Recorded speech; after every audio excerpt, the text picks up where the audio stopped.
Right.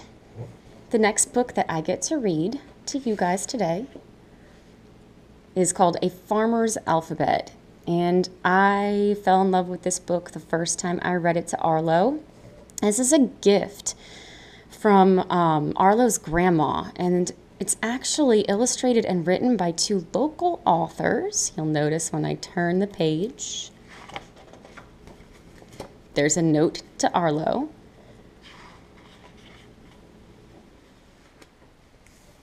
And right here, the publishing is done at Point Lookout Road in Lexington Park, Maryland. So we always love local stuff. We also love farming, and we also love reading.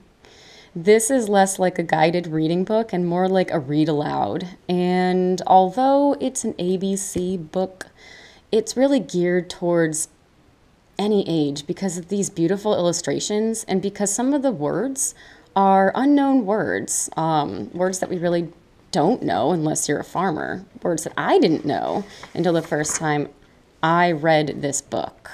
So let's begin. A is for apples, alive on the tree.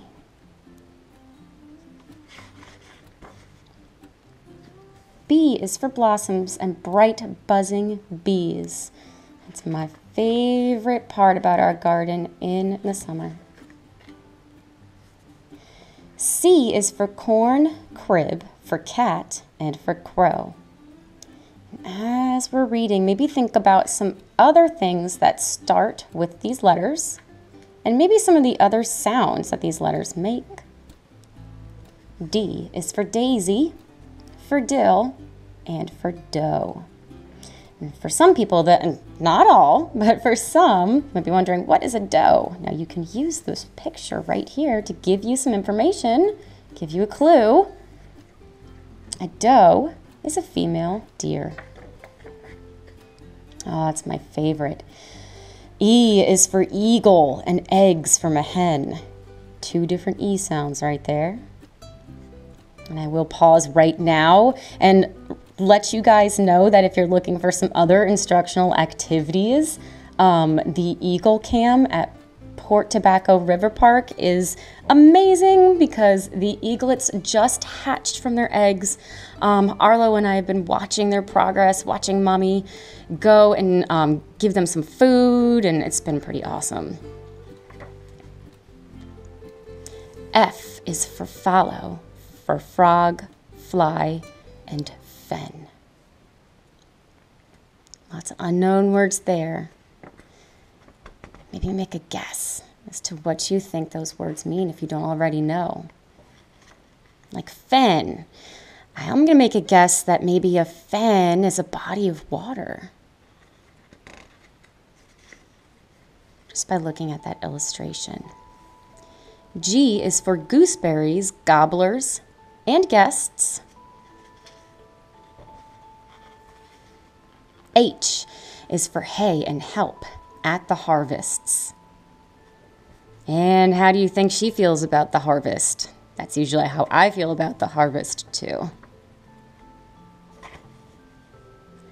I is for ice in the wintertime, white.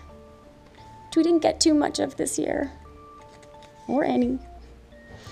J is for jelly in jars, sealed up tight.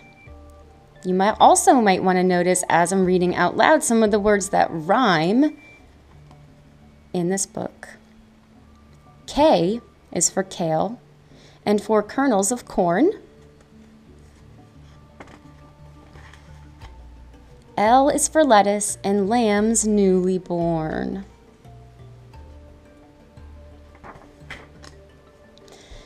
M is for mushrooms, for moon, and for mice. N is for nettles and nests in the night. What do you think nettles are by looking over here? Now, this is something I already know, but use the picture to give you some ideas. Maybe talk to somebody that's watching this video with you about what you think a nettle might be.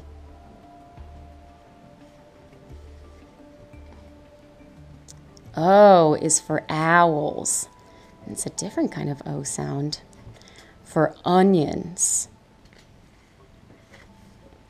And oats. Heard a lot of different O sounds. P is for pumpkins,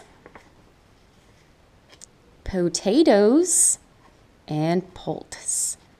Mr. DeLauder and I just planted a whole bunch of seed potatoes out in our garden. Can't wait to watch them grow.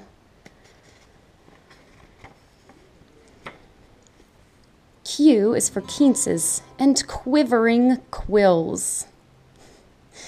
If you're a student of mine watching this, if you've ever been in one of my reading groups, this is one word that we talk about a lot because it follows a lot of the rules of the intervention that we do.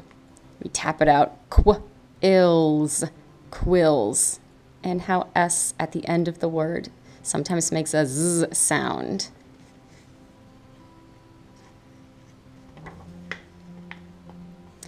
R is for raspberries, roses, and rills.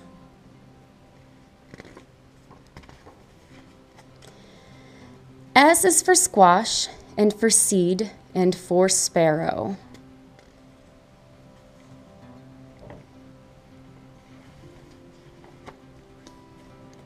T is for turkey, tomatoes, and tallow. Tallow. Now I know what tallow is. Do you know what tallow is? It's kind of hard to tell from the picture. Maybe you could use different resources to figure it out. Like maybe you can look it up on the internet later. Maybe you can talk to somebody else and ask them what they think tallow means.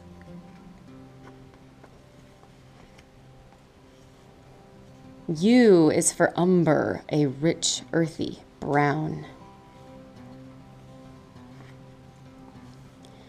V is for violets and vines twisting round. This makes me think of summertime in our garden.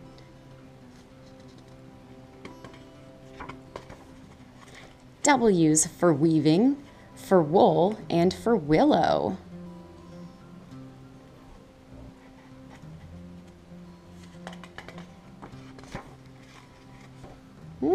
Just skip that page.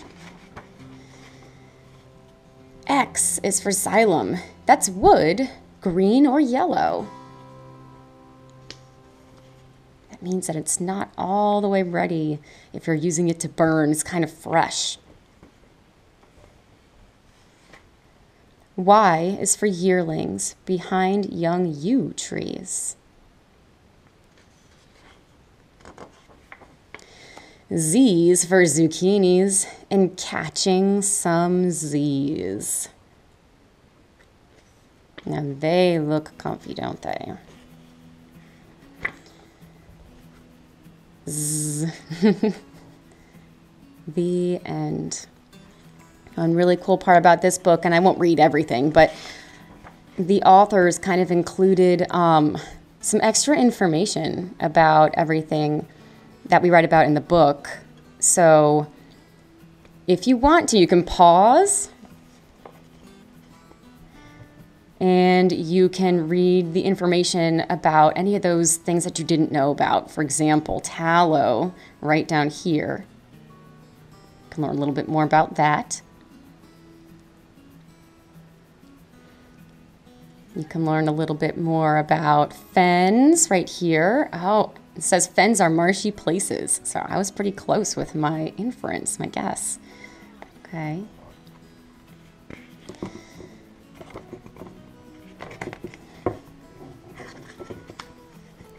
Wonderful. And this tells about the illustrator and the author. And those illustrations were just so absolutely beautiful.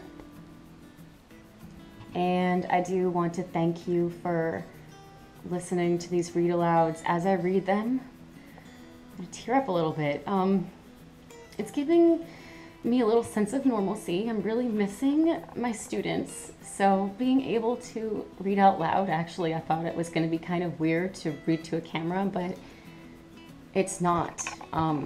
It makes me feel like home. It makes me feel like I'm teaching again. So thank you for allowing me to do that. And now, here Here are some extension activity ideas. I'm sorry about the shadow, but here are some extension activity ideas if you wanted to do some more activities from the book that we just read, A Farmer's Alphabet. So some ideas that Mr. DeWater actually had the first one. He said, create your own ABC book on a topic that you enjoy. So think about things you enjoy. Maybe you know so much about dinosaurs that you could create an ABC book, a whole ABC book about dinosaurs.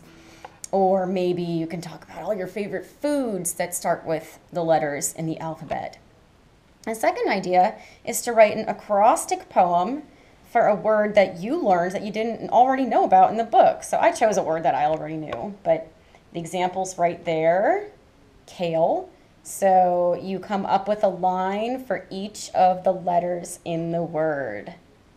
Finally, because I love those illustrations so much, I thought maybe you might like to create an illustration for your favorite page or for your favorite part of the book that we read together. So once again, thank you for listening to my read aloud. And I hope that you found it useful. And I hope that your day is going great.